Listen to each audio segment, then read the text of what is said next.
So this time we're heading further into Aripo, at the heights of Aripo, to go and see Annette Mills. She just won an award as a chocolatier. So we're going to check out her cocoa. Now this woman is 75 years old and makes this trek every day, apart from Sunday. The day that, of course, she's coming out just to let us see the whole setup. But 75, Annette Mills, kudos.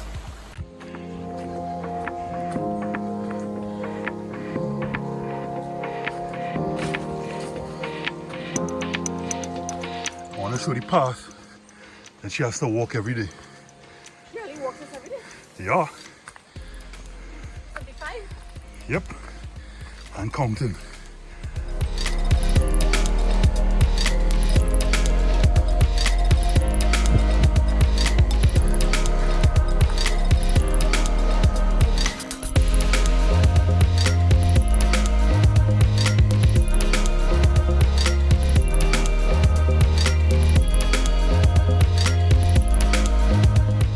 Time for some hot cocoa.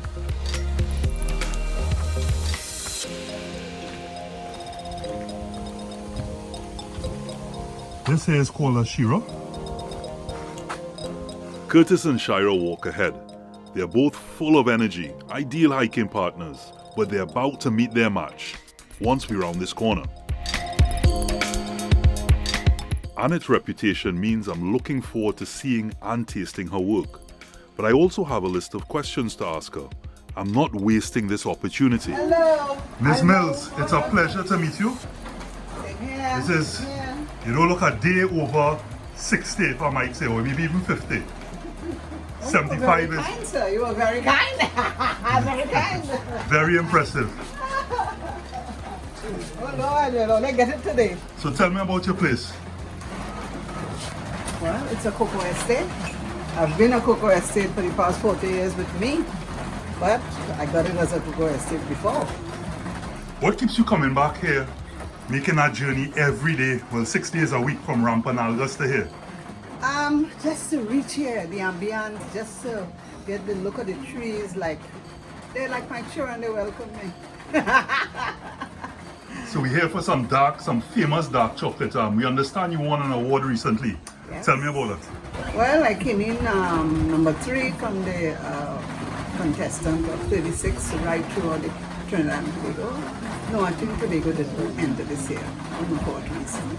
And, but I've been working at this, I wouldn't even call it laboring in the vineyards. I just enjoy what I'm doing. And I guess that's why I make the trip every day. What's the secret? What's the secret to this award-winning chocolate? I guess just perseverance. Just go at it, and they tell you, try a little bit of this, a little bit of that, develop your technique in sweating and develop, because we're doing something a little different now in Trinidad with the cocoa. So, you know. Do you think you're getting any support? Is it a dying industry, or would you say a growing one, or one with I think it's getting back on track. I think it's getting. We have some young officers who really encourage us. They come and spend time, they walk around to see our problems. And they can't really help it, but they give you the feeling that they're there with you. And sometimes that's all you need. You know? So what you have first to taste today to become Annette Mills further fans? We have some chocolates, we have some tea, we have some breakfast, a la Aripo flavor. And we have bonbons, we have dark chocolate, 75%. We have cocoa butter, we have cocoa powder, so you can see all of that. Looking forward.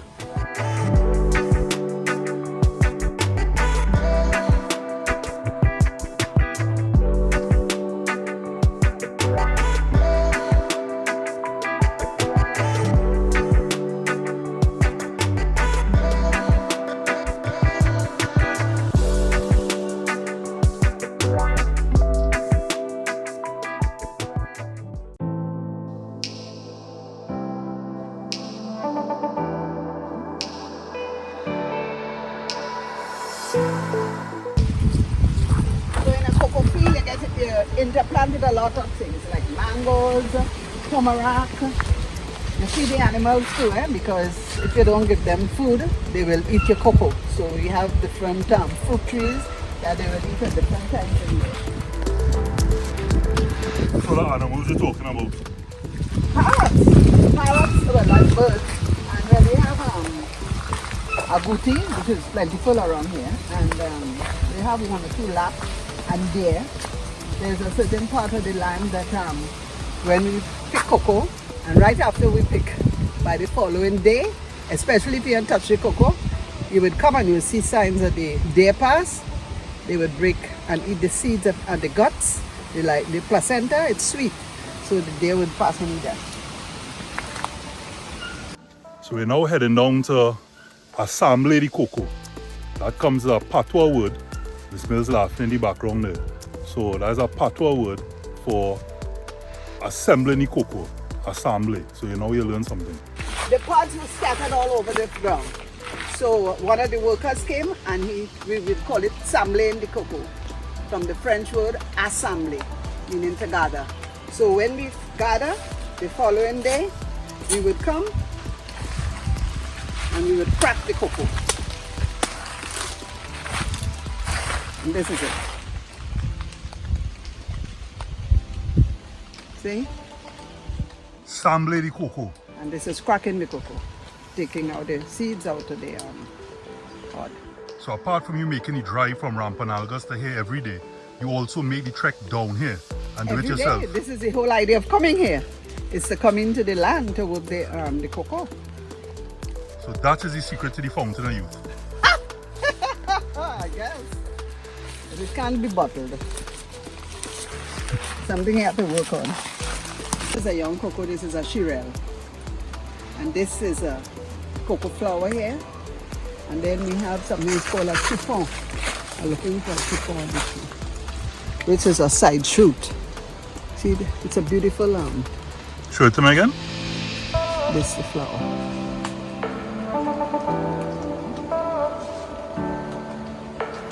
There's an open one. This one is open.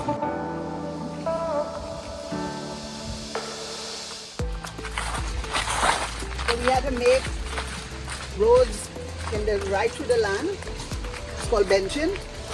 And there is a little mobile box cat that we bring down here, and that would take the beans back up to the house.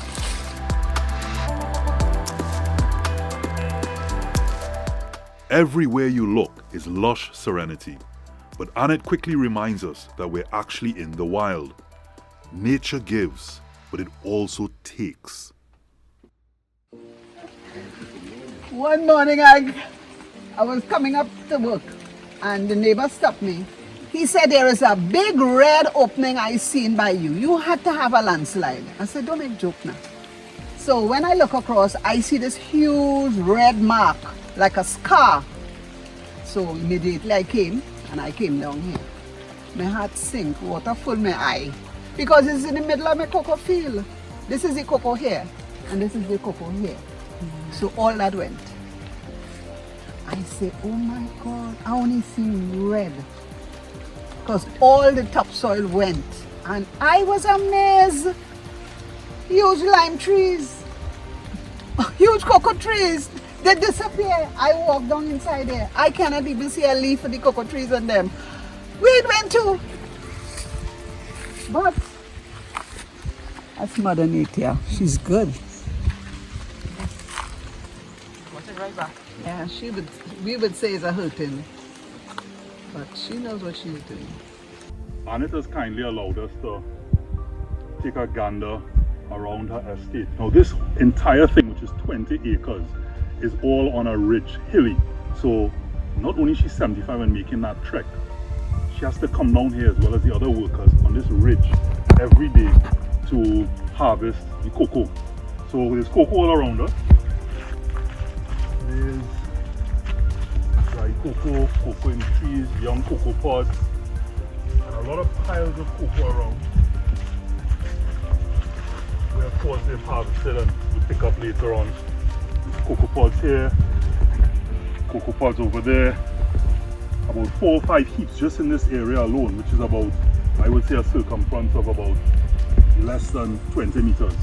And it's sweet too bad. said I could look. I don't know if she said I could eat or taste it. But when in Rome, you had to taste a cocoa, you had to suck a cocoa pod or a seed. You had to be very careful in what you're saying. And then she said she has some breakfast for us. So mine is closer to, I would say, brunch or lunch. But I'm looking forward to that because it's pouring rain. So some hot cocoa right now. After I taste some sugar, will be just right. And it's very slippery, as you can see, plenty leaves. My hike buddy there just laughing at the fact that, you know, almost bust now. Here we are.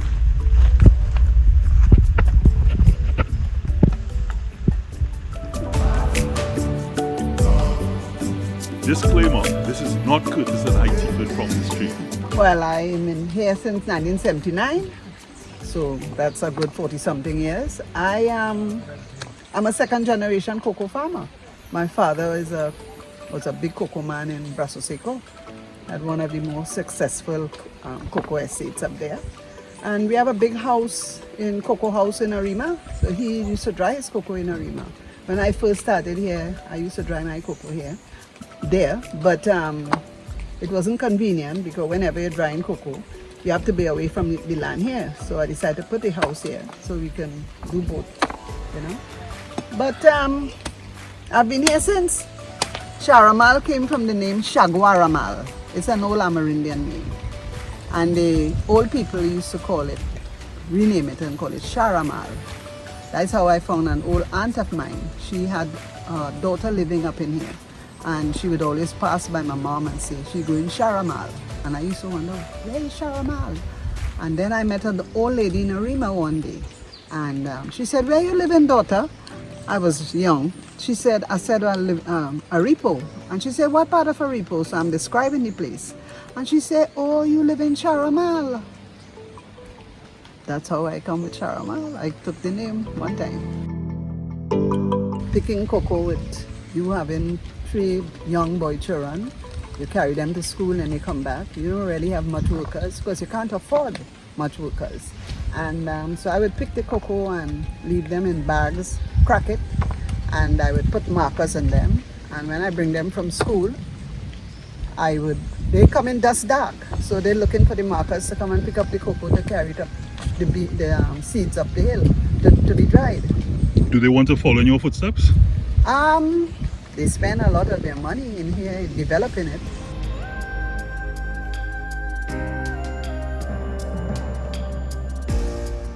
That comes up with that barrow right behind you, the motorized barrow right behind you. It's dumped inside of here. But it's dumping half of this because there's a slot here.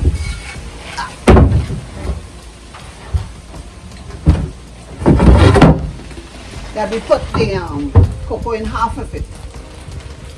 We line it with banana leaves and you have to put it so that no breeze can get in. All these things have to be closed up with banana leaves. And you put it on a complete sweat. No air supposed to come in on it. Because any part air comes in, it will get mildew. And so to get a perfect fermentation, what we do, see that same syringe we found on the ground? We make a water and we scrub the box. So we remove all the gum and whatever remain from the last sweating, and we clean the box, line the bottom of it with banana leaves, and then put it in.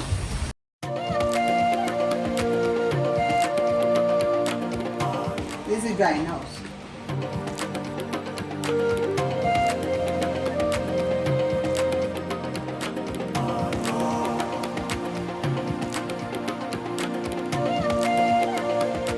The sweat box. I put it on this board here because it's very gummy then. So it has a lot of moisture in it. So you put it on that flat board, and that's a cool down table. So we cool it down and clean it, take out the rest of the placenta that remain in there, little bits of powder and stuff. And then the second day, we throw it out on this. We've used some fans to move the moisture. It's a mesh, it's a thing below. And then we put a mesh on top to stop the beans from cooking. And then the air would circulate.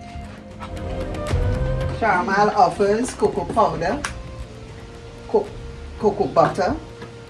We have caramel brand, bold and dark, 75% dark chocolate. And we have to make a cocoa tea, Creole chocolate. Then we have bonbons and truffles. We have white chocolate also. We have granola type chocolate. And we have the packaging where we make beautiful packaging for our bonbons and truffles. So the question is, which one I'm trying first? The process takes time. It's a true labor of love, but it manages to be a little fun too.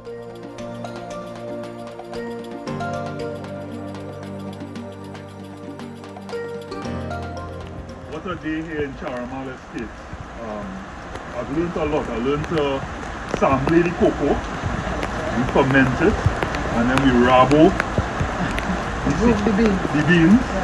I even learned to balance on the head as well, and of course with a kata.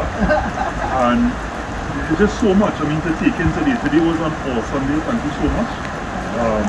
Caramel is an experience, and I also learned the nature of that name, an Amerindian name. And as I said, it was worth breaking my Lenten fast. So with that, let's take a toast. Rain pouring, hot cocoa flowing. To you. Cheers. Cheers. This lady is 75 years old. Wow. Fountain of youth right there.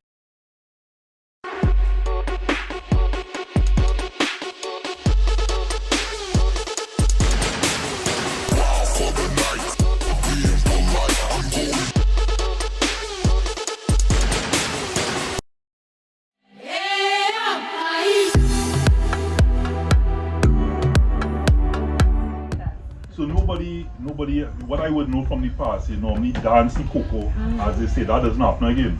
Well, we don't. Some people do, but we don't. We polish it by hand, so we massage the beans with water by hand so that they don't crack up the beans and damage the beans. So we try to preserve all the beans and keep them as perfect. Everyone valuable. Every bean Everyone is counted. Yeah. Every There's bean a lot is of work that counted. goes into the beans, Yes. so it doesn't make sense that you damage the beans. So, So you've been through that every time. yeah. Yeah, well, we get rid of all the impure ones, those little I ones. was thinking in a minute. Yes, everything like that. Flat beans. So Yeah, broken Sorted, beans. yeah. we work together as a team to produce Trinidad's premium cocoa. Cocoa. Yes. And you know, we Wow. always tell our beans that the kings and queens and the prince and princess all are going to, you know, So they've been be together at a the while. table and enjoy, yeah? Yes. Still ain't catch on, but that's Ponds, okay. yeah, with the ponds. Yeah, Basafano, but that's like. Nobody dances the cocoa again. Beans are way too valuable. Yeah. Yeah. That's how you beans get are good way product. too You valuable. have to care for the beans. And they will take care of you. Of And we do course. take some of the beans and we make our own chocolate and drinking chocolate. So, yeah, we in everything. We doing everything. Welcome to Thinkers Dos Vistas. And here we offer you hot coffee.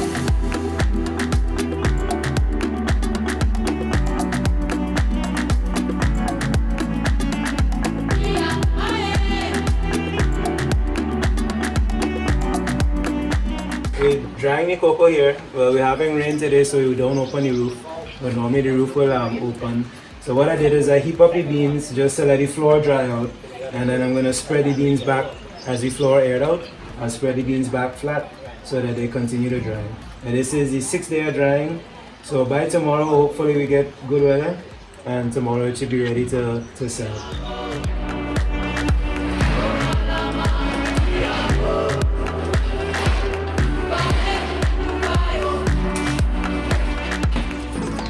So these boxes has like slits in the bottom where the juice from the cocoa beans will drain out. And we cover it with the cocoa bags. And we cover it also with the fig leaf, the banana leaves. Yeah. So this goes first after you put the beans in here. Wow. It smells like cocoa wine.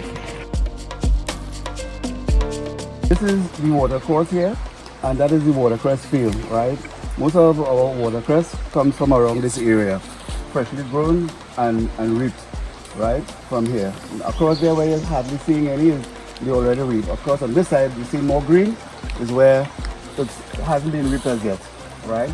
So the irrigation system has it that water comes from the river, flows through the beds, and then back out. So there's always a fresh consistency of fresh water, hence the reason why it's called watercress.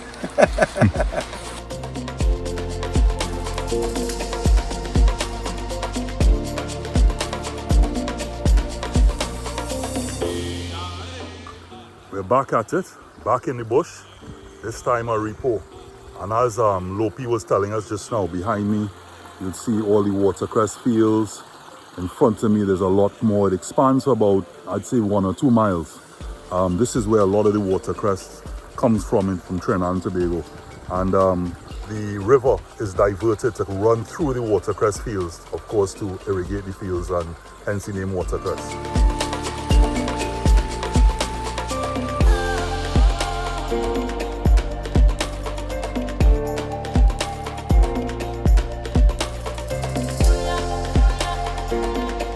This part of the field, they have reaped already, as you could see down here. It's been reaped. So coming to a plate near you, some microgreens.